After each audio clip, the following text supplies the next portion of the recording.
नमस्कार साथियों, स्वागत है आप सभी का आपके अपने इस YouTube चैनल पर। साथियों, यहाँ पर मैं आज दिनांक 3 दिसंबर 2020 की महत्वपूर्ण अपडेट्स लेकर आया हूँ और इनके माध्यम से मैं रीट वाले अभ्यर्थियों के लिए, पटवार वाले अभ्यर्थियों के लिए एवं जो RS कर्मचारी हैं उनके लिए महत्वपूर्ण जानकारी प्रोवाइड करने वाला हूँ। और साथ ही साथ शिक्षा विभाग के कर्मचारियों के लिए भी यहाँ पर एक महत्वपूर्ण अपडेट है।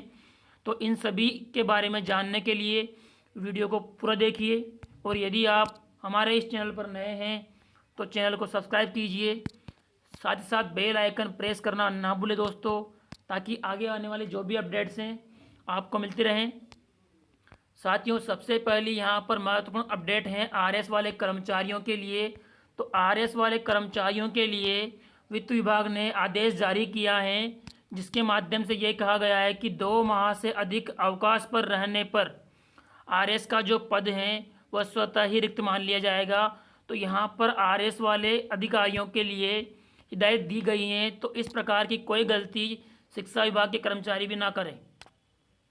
और अगली महत्वपूर्ण खबर है कि शिक्षा विभाग में जितने भी कर्मचारी हैं, खासकर शिक्षकगण और साथ ही जो नए लिपिक वर्ग के कर्मचारी हैं, वो भी ध्यान दें कि डेपुटेशन के खेल पर डायरेक्टर महोदय ने यहाँ पर एक बड़ी अपील की है। इसके माध्यम से उन्होंने लगाम लगाई है कि अब डेपुटेशन के खेल को सीधा सीधा जो साला दर्पण है उससे जोड़ा गया है। तो इसके माध्यम से अब सारी कार्रवाई साला दर्पण के माध्यम से ही होगी।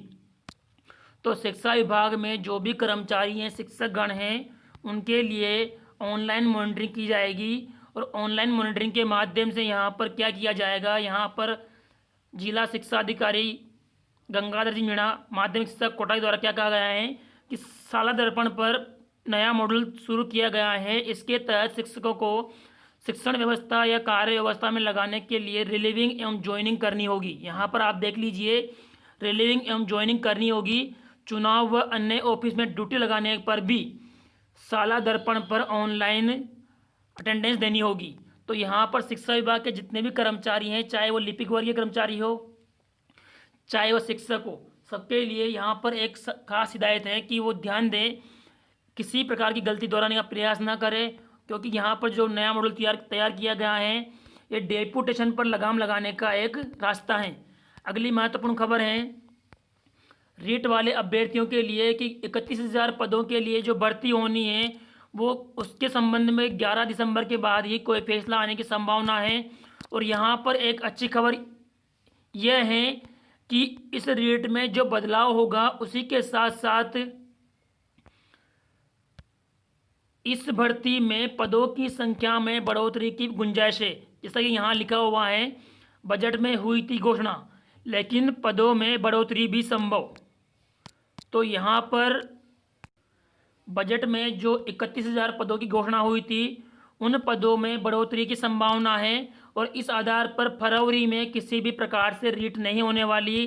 तो कुछ अच्छी बात तो यह है कि अगर पदों में बढ़ोतरी होती है तो बेरोजगारों को फ़ायदा मिलेगा, लेकिन अगर पदों में बढ़ोतरी नहीं होती है तब भी बेरोजगारों को लगातार तैयारी करनी होगी। और रीट जिस प्रकार से फरवरी में नहीं होने के चांसेज हैं, तो ये भर्ती अब मई या जून में होने के आसार हैं, जिस प्रकार से 11 दिसंबर के बाद अगर विज्ञप्ति आती है। तो अगली महत्वपूर्ण अपडेट है NTT भर्ती में कांड। जिस प्रकार से NTT का जो नया खेल चल रहा है, इसके माध्यम से महिला एवं बाल विकास विभाग द्वारा जांच की गई, जिसमें 1350 पदों के लिए जिन अभ्यर्थियों को उत्तीर्ण किया गया था उनमें से 850 अभ्यर्थियों की डिग्रियां फर्जी पाई गई हैं। हालांकि इस संबंध में राज्य सरकार द्वारा प्रत्येक जिला स्तर पर NTT कोर्स चलाए जा रहे हैं, लेकिन जो डिग्रियां फर्जी आई थी उस माध्यम से इन 850 अभ्यर्थियों को नियुक्ति से रोक लगा दी गई है। अगली महत्वपूर्ण खबर है सभी पटवार वाले अभ्यर्थियों के लिए, साथ ही साथ जितने भी प्रतियोगी परीक्षाओं में शामिल हो रहे हैं अभ्यर्थी, उनके लिए हैं कि कोरोना काल में प्रतियोगिता परीक्षाएं किसी भी प्रकार से स्थगित नहीं की जाएगी। तो खासकर पटवार वाले अभ्यर्थी ध्यान दें कि जिस प्रकार से वो ट्विटर वार कर रहे थे या जिस प्रकार से उन्होंने याचिका लगाई थी कि पटवार की जो परीक्षाएं हैं या तो उसकी तिथि आगे बढ़ाई जाए या फिर रद्द की जाए। जिस प्रकार से कोरोना की जो संभावनाएं हैं लगातार बढ़ रही हैं, प्रतिदिन एवरेज 3,000 से अधिक मरीज आ रहे हैं, तो कुछ लोगों ने मिलकर इस संबंध में रिट लगाई थी। तो हाई कोर्ट ने साफ साफ मना कर दिया है कि कोरोना के संक्रमण के चलते किसी भी प्रकार से यहाँ पर एग्जाम स्थगित नहीं किए जाएंगे। तो इसके साथ ही अदालत ने ये याचिका खारिज करते हुए जनहित याचिका वापस लेने के आधार पर भेज दिया है। तो यहाँ पर जो अभ्यर्थी पटवार भर्ती में या किसी भी अन्य भर्ती का एग्ज़ाम देने जा रहे हैं वो अपनी तैयारी को किसी भी प्रकार से कमज़ोर ना होने दे, क्योंकि एग्ज़ाम होना फिक्स है। किसी भी हालत में एग्ज़ाम होगा, चाहे कोरोना बढ़े या ना बढ़े। तो यहाँ पर आप इस बात की जो मंशा लगा रखी है आपने कि एग्ज़ाम टल जाएगा, तो वो संभावनाएं बिल्कुल ख़त्म कर दी गई हैं। और इसी प्रकार की महत्वपूर्ण अपडेट, डेली अपडेट के लिए हमारे साथ बने रहिए दोस्तों। धन्यवाद।